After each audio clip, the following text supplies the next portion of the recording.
Assalamualaikum warahmatullahi wabarakatuh. Perkenalkan, saya Dr. Reno. Saya spesialis obstetri dan ginekologi, atau orang lebih mengenalnya secara bahasa awam, dokter kebidanan dan penyakit kandungan. Saya berpraktek di Rumah Sakit Polri Kramat Jati, RSIA Tambak, dan RSIA Bunda. Dalam hal ini adalah di Morula IVF Jakarta.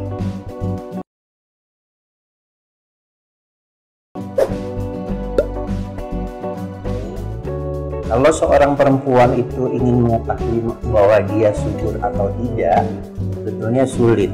Tapi ada hal yang harus diperhatikan. Pertama adalah siklus menstruasinya. Karena siklus menstruasi sebetulnya menggambarkan perjalanan sel telur dari perempuan itu sendiri. Jadi kalau siklus haidnya normal, dikatakan siklus haid normal adalah 21 hari sampai dengan 35 hari, kita bisa perkirakan perjalanan telurnya itu baik. Nah, kemudian untuk tahu dia subur atau enggak, tentu dia harus berhubungan dengan pasangannya, dalam hal ini suaminya.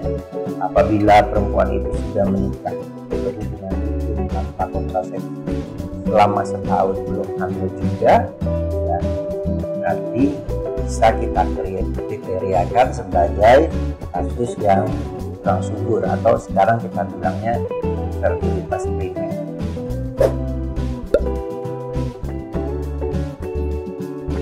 Kalau kita bicara tentang ketidaksuburan pada wanitanya saja, tentu ada hal yang bisa mempengaruhi ketidaksuburan itu. Antara lain, apakah si perempuan itu bisa menghasilkan sel telur atau tidak, terjadi masa subur atau tidak. Kedua, ada faktor-faktor hormonal yang mempengaruhinya atau tidak, atau juga ada penyakit-penyakit penyertanya atau tidak yang bisa mengganggu menempelnya embrio di dalam rahim, atau mengganggu atau menghambat pertemuan antara sel telur dan sel sperma. Untuk itu tentu harus dilakukan pemeriksaan dini dulu. Kita bisa menjawab hal itu.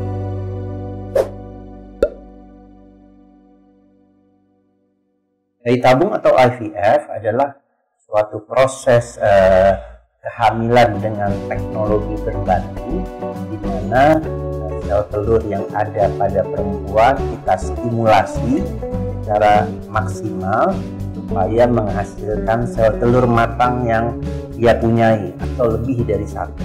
Kemudian kita petik dan kita pertemukan dengan sperma di dalam tabung.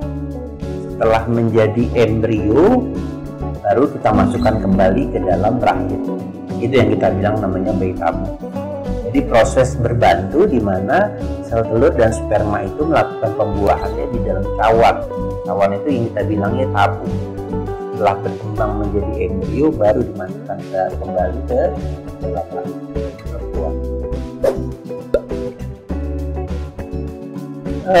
Sebetulnya banyak beberapa hal yang harus dilakukan pada pasangan yang ingin melakukan program. Pertama, memang ada masalah fertility dasar yang harus diperiksa, yaitu pemeriksaan sperma analisa, di mana kita harus tahu sperma, karena sperma adalah suatu sel yang bisa membuahi sel telur untuk menjadi embrio. Yang kedua, kita harus memeriksakan HSG atau hysterosalpingografi untuk melihat saluran telur dari perempuan itu, apakah salurannya tersumbat atau bermasalah, karena tempat pertemuan sel telur dan sperma cuma terjadi di saluran telur. Jadi kita harus melakukan pemeriksaan. Kemudian kita juga harus melakukan pemeriksaan AMH atau anti-mulian hormon untuk mengetahui kondisi cadangan sel telur perempuan itu. Kita melakukan pemeriksaan klinis, dan semua itu harus dilakukan di dokter kandungan supaya kita tahu kira-kira nanti akan kelanjutan tahapan pemeriksaan selanjutnya seperti apa. Sebetulnya ke sukses rate-nya itu secara rata-rata di seluruh dunia tuh hanya sekitar 35% lah ya.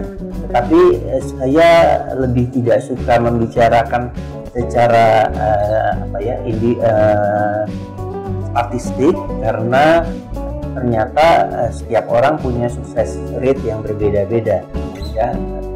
Sukses rate itu menjadi rendah karena pada umumnya yang ingin ikut program itu selalu juga dalam masuk usia faktor risiko. Jadi pada saat misalnya umurnya sudah di atas 35, itu jumlah sel telur maupun jumlah sel spermanya cenderung lebih sedikit dan lebih menurun kualitas, sehingga kemungkinan berhasilnya jadi ikutan menurun. Tapi sebetulnya kalau kita bicara sukses rate, kita harus melihat masing-masing per individu. Ya, kalau kita bicara perempuan sudah menikah lebih dari setahun belum hamil-hamil juga, dia harus memeriksakan segera ke dokter kandungan. Kalau usianya sudah 36 tahun ke atas, jangan nunggu setahun, malahan 6 bulan nggak hamil aja dia sudah harus periksa. Nanti apa yang akan diputuskan adalah tergantung dari hasil pemeriksaan itu, masalahnya di mana. Jadi bukan semerta-merta gitu orang itu akan datang diputuskan untuk IVF.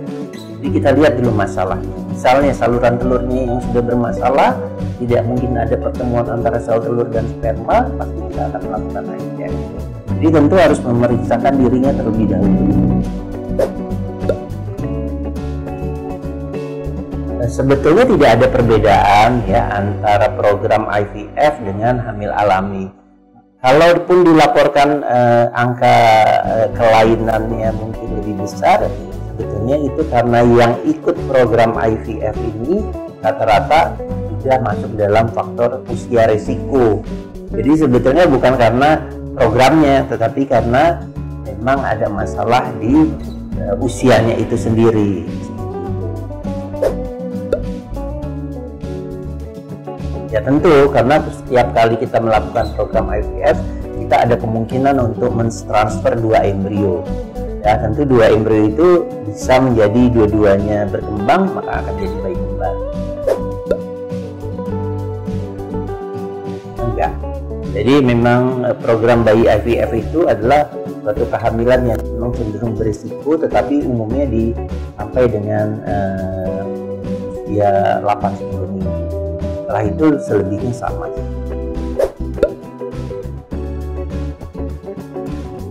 Tidak bisa dijawab karena sebetulnya proses persalinan normal atau sesar itu tidak tergantung dari programnya, tapi tergantung dari kondisi atau masalah obstetriknya itu sendiri, masalah kebidanan itu sendiri, atau indikasi medis untuk melakukan sesarnya ada atau tidak. Jadi bukan serta-merta kalau kita melakukan IVF pasti sesar. Jadi kita lihat indikasi secara medisnya dulu.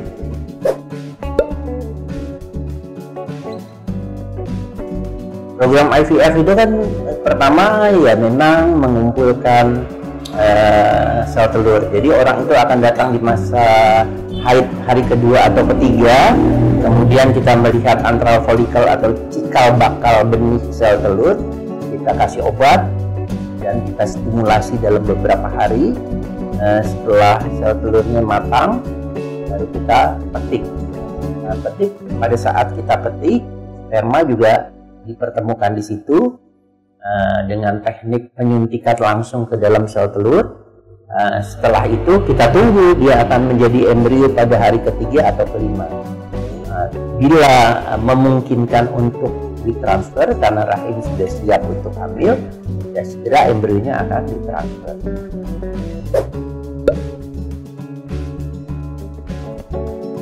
Saya minum dulu ya tapi ya, boleh ya.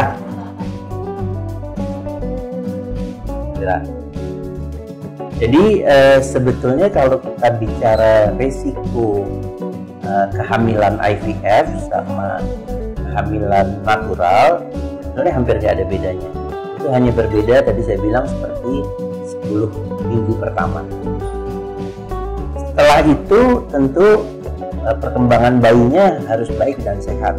Jadi kita harus mengamankan faktor-faktor risiko yang bisa muncul selama ibu itu hamil.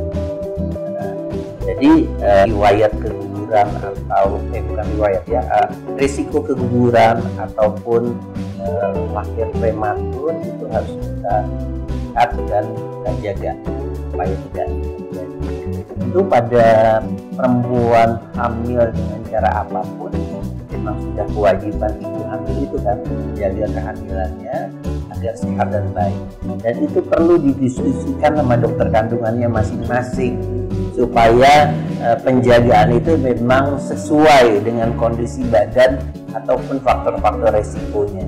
Jadi sifatnya juga per individu gitu.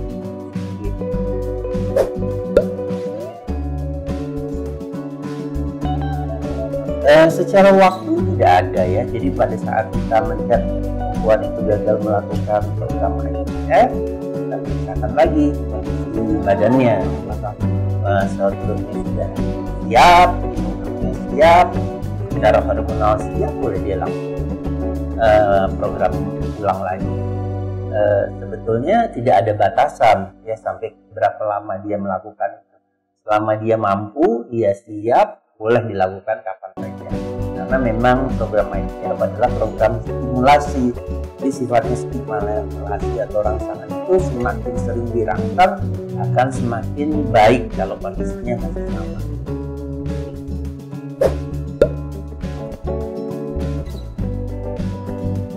Ya, pada saat kita menstimulasi tentu ada faktor-faktor resiko yang mungkin ditimbulkan oleh berstimulasi pemberian obat-obatan ya, tetapi misalnya mulai dari kembung, muntah sampai muntah hebat, sakit kepala ya, tetapi secara umum IVF itu kita katakan relatif aman. Jadi sebetulnya dengan pemeriksaan screening sebelumnya ibu-ibu tidak perlu khawatir terhadap risiko-risiko yang ditimbulkan oleh program IVF.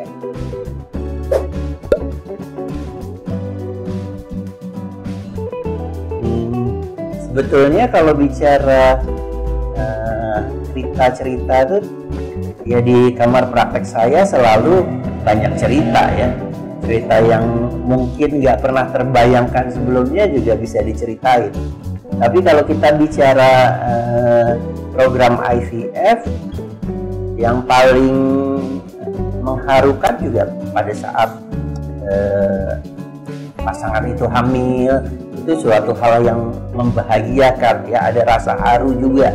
Saya sebagai dokternya melihat perjuangan yang sudah bertahun-tahun, ada yang 10 tahun, ada yang 18 tahun dan berhasil hamil, kelihatan tangis bahagia, itu juga ada rasa haru yang saya timbulkan. Tapi juga ada pada saat saya ketemu sama pasangan suami istri yang gagal, mereka tidak bisa bicara gitu ya, hanya air mata yang netes terus, itu rasanya juga buat saya adalah sesuatu yang memang sangat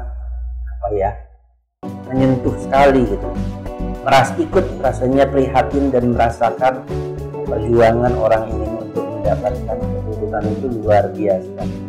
Tapi satu hal yang pesan saya bahwa tidak usah sedih berkepanjangan, karena selagi dokternya mengatakan masih ada kesempatan, ya terus berjuang, karena untuk mendapatkan keturunan pada orang-orang yang tanda kutip bermasalah memang diperlukan waktu dan perjuangan yang cukup panjang, yang mungkin kadang-kadang cukup berat dan menyedihkan buat orang yang menjalani.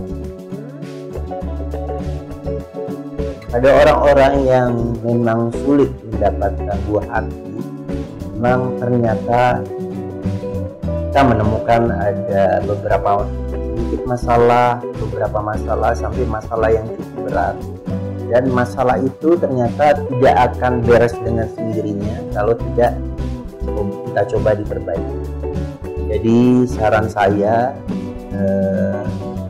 selagi kita tahu masalahnya, karena sebetulnya secara medis perjuangan untuk dapat mendapatkan buah hati itu sangat bisa diceritakan. Jadi teruslah berjuang. Pasti ada yang pernah gagal, tetapi tidak sedikit yang berhasil. Ya, tidak sedikit juga yang gagal, terus dia berhasil. Jadi memang diskusikan kepada dokternya, kemudian dokternya memutuskan seperti apa, kita putuskan berjuang bersama. Selagi masih ada kesempatan, jangan pernah ada kata menyerah. Karena biasanya ikhtiar atau usaha itu sesuai dan sejalan dengan hasil yang akan kita dapatkan. Terima kasih semua buat penonton YouTube mamapapa.id. Saya harapkan setelah mendengar tontonan yang relatif singkat ini bisa memberikan sedikit wawasan dan banyak semangat untuk berjuang mendapatkan buah hati. Selamat berjuang, berjuang 2 garis. Semoga Anda semua sukses dan segera mendapatkan keturunan. Amin. Jangan lupa like, komen, dan subscribe akun YouTube mamapapa.id agar Mamin bisa lebih semangat lagi untuk membagikan berbagai informasi untuk mams dan keluarga. Kalau mau nonton video yang lainnya, bisa klik di sini ya. Oke, mamapapa.id pamit dulu ya mams. Terima kasih.